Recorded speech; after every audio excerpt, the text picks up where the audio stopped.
Right. But it broke him down something awful. I mean, it took years for me to get him to understand he's not Jesus Christ, you know, and this was a particular programming done to him, and there's a few people in the world like him, so he's not the only one. Well, I can actually tell you, because you probably don't know that much about Camelot, but in my work, I have people write to me all the time this kind of stuff. So there are many people out there being programmed, what I call them Manchurian candidates, basically. Yeah.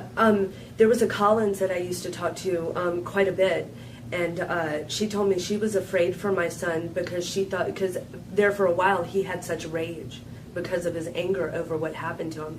You, and I won't say this on camera, his name I should say, but you interviewed the man that was my son's handler, his abductor, and his torturer.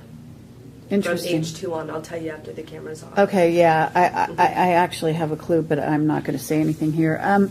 Okay, well, okay, just to go back to you. So you were in a Kentucky facility where? I have, you know, now that I think about it, from like age 4 to age 10, I don't really have much recollection of anything. Okay. All right, that's fine. And then at 10, I mean, what I'm trying to get at here is you brought up the Kentucky facility, so I'm willing to go there. But can you say what age you were at when 10 you were 12 years old. That's when 12. they the memories pick back up. Okay, so you're at the Kentucky facility. Are you living somewhere at the same time? Maryland. So you're going DC, back and Maryland. forth. Yeah. All right.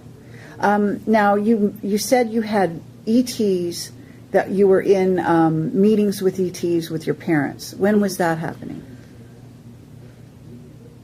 Oh goodness. You know, if I could give an age, I would, but I don't remember the exact age. No, but it doesn't have to be exact. Like a span in your teens, later. Oh no, I was still earlier. little. This might have been when I was somewhere between 3, 4 years old, maybe even 5. I'm not sure. Maybe my. It's so confusing. Sure. I'm still trying to sort through all the files to figure this out myself. Right, but would you say, because I have questions, in other words, I'm not so concerned other than because it's helpful when a person's listening to the story to get a kind of chronology. Right, absolutely. But the chronology is not as important as the information which surrounds the incidents. So what I'm getting at here is that... I was bitsy. I was still bitsy. You were small? Yeah. Okay, and when you saw the ETs, what did they look like? There was many different races. There was a human one. There was a couple grays in there, tall, short. Absolutely, there were reptilians, but I'm a 50% reptilian myself, actual hybrid. So they were there, and my parents were sitting. They were on the couch, and I was so little. I used to go under the cushions and scare my family. When they would sit on me, I go rawr, you know, like a kid, you know, little kids do, but I didn't know what was getting ready to happen. But I put myself under these covers, and next thing I know, I have all these ETs sitting on me, and I personally believe they were consciously aware of me under them, obviously because of their telepathic abilities, and but they didn't let on. And my mother and father are sitting there with guns. I've never seen a gun in my house before that. And it is my belief they were wanting to take me. And my parents would not let them. And okay. My parents kept telling them, she's under contract, she can't be taken. Okay, but were they good ETs or bad ETs, would you I say? never got a bad feeling.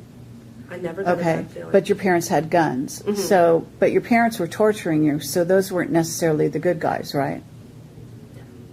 Okay. I mean, I'm stating the obvious, but I just want to be clear here. Yeah. So I could have been, I think that ultimately maybe they were trying to take me away from all the pain, because never once have I ever been hurt by any extraterrestrial, no alien being. It has always, always, always been an Earth human that has tortured me. Okay. Well, I have a lot of different places we can go, but before I go there, when did this memory come back to you? I've always had that memory. That never went away? That never went away from me. Okay. This is something I told my husband back in 1987 when I met him. Okay. Yeah. So you were cognizant of ETs and that whole side of life, so to speak. Yeah. All right. So let me ask you this. As you know, as a member of an Illuminati family, you grow up, they're doing these things to you, but the things aren't just done because they're bad people per se. Right. They actually have a purpose in mind. It's a twisted purpose, but it actually has an objective. I know. Are you aware of this? Yeah, I'm extremely aware of it, and that's why I've forgiven them. Okay. I'm okay. You know, I know what happened ultimately had to bring me to a good part, but I had to be broken down in a way that was very binding to this 3D world. I had to be bound to this world, but I had to be bound to it through the pain that Gaia was feeling also, you know. Okay. Did they ever sit you down and communicate it to you in, you know, XYZ? Did they talk about it? No. So where did you learn? Soul cell memory. Okay, through meditation? Yes. Okay. Yes. And when did you start to meditate? About a year and a half ago. That's all? Yeah. Okay, but I took a year time away from even being consciously a mother and a wife. I took myself and I sat in my bedroom, and I would lock my door at times, and I would sit there with the TV off. I would have no computer with me, and I would just meditate on my own DNA. And my DNA, I knew that my DNA would tell me everything, and it has. Okay. Yeah.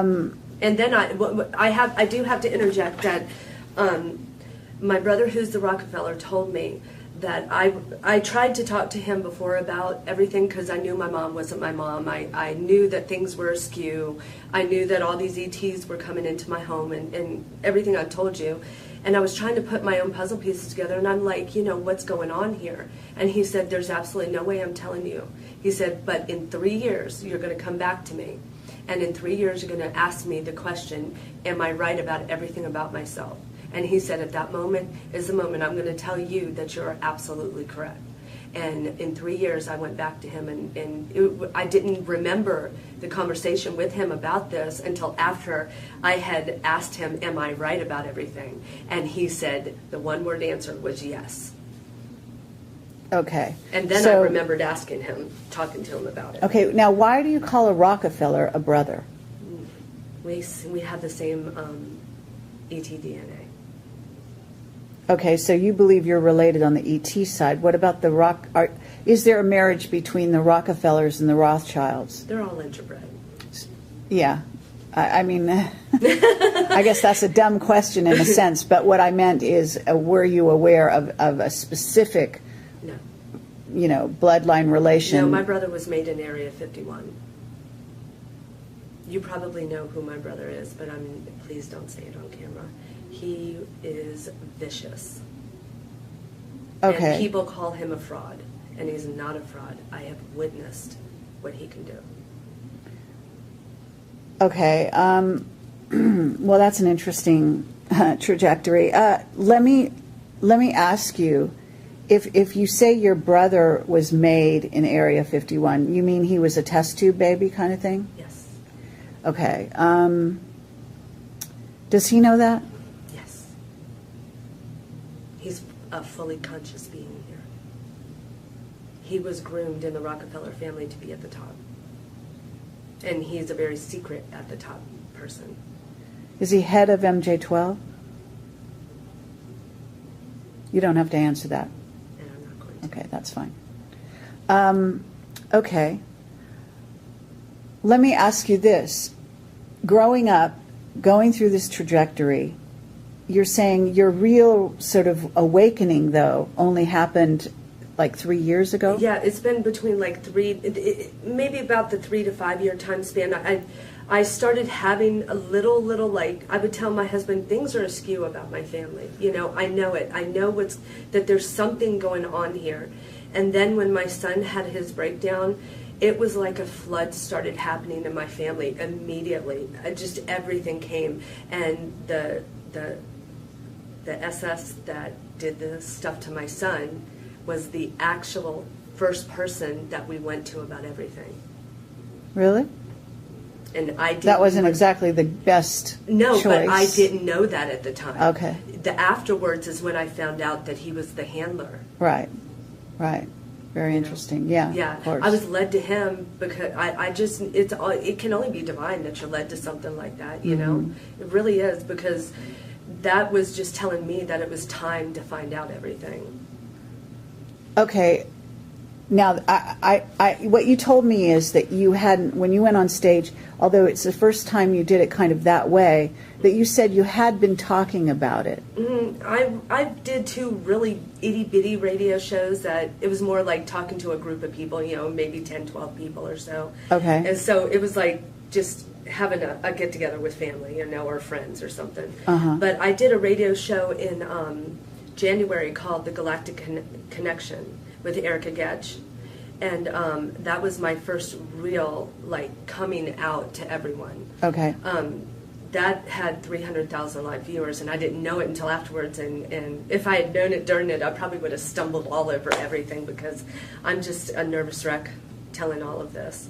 Okay, well, no one would know that. I mean, you have a wonderful sense of poise, but I'm afraid it came from a very dark circumstance. It did. So, you know, as much as I can say that it, you know, you have maintained a great sense of poise within all of it. But I did a lot of work to get here.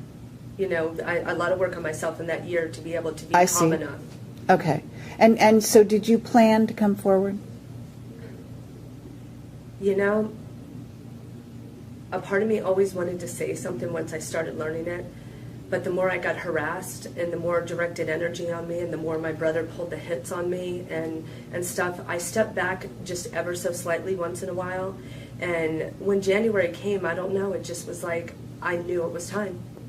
It was just time. I know it's the beginning instead of what people thought was the end last year. I know this is the beginning, so if I don't begin to tell and begin to disclose everything I know, then I'm hiding a very vital part, because my father ultimately was someone who was a very, very dark creature in this world. And I have a lot of guilt about what my father did, because I'm here at the summit with people that some of them are as old as me, or some of them were being programmed during the time my father was in there. So I feel guilt that my father has done this to these people. And I feel like if I don't come out, then I don't release them either. You know? Okay, but I understand who you say your father was, more or less, but we're also talking about the entire Rothschild family, right? Yeah. So in terms of, you know, the lineage of this group of people, right, you understand that the reptilian influence on them. 100%. Okay. And yet you fully acknowledge that you're half reptilian, right? Absolutely. And when we talked off camera a bit, you and I both discussed the fact that not all reptilians are bad. That has been my mantra from the beginning, because I have never had a bad experience with them. I've not been subjected to my family, the Rothschild family, from, you know, since I was little, or on the other side or whatever. But so I don't have the darkness of that to compare it to, because every reptilian I came across was always kind to me and gentle with me. In the Pentagon, they would sit me in a chair, and I would sit there just like a little, you know, little kid does, swinging my feet back and forth, just looking. And there would be a row of them in front of me, and they would, you know, and just like that, and just stare at me and just look at me.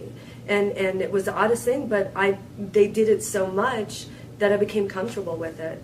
And one time when I was in the Kentucky facility, one tried to get me away from the humans so that I wouldn't be tortured anymore. He said I had enough. He kept telling them, she's had enough, let her go, release her. And they said no. Another person that said she's under contract. She cannot be released. This contract is a lifetime contract. And so he looked at me, and I've never in my life seen a reptilian cry, and this reptilian shed tears. And he said to me that I can't do anything more for you. They won't stop. So what I'm going to do for you right now is a gift. And that's when my lights went blank.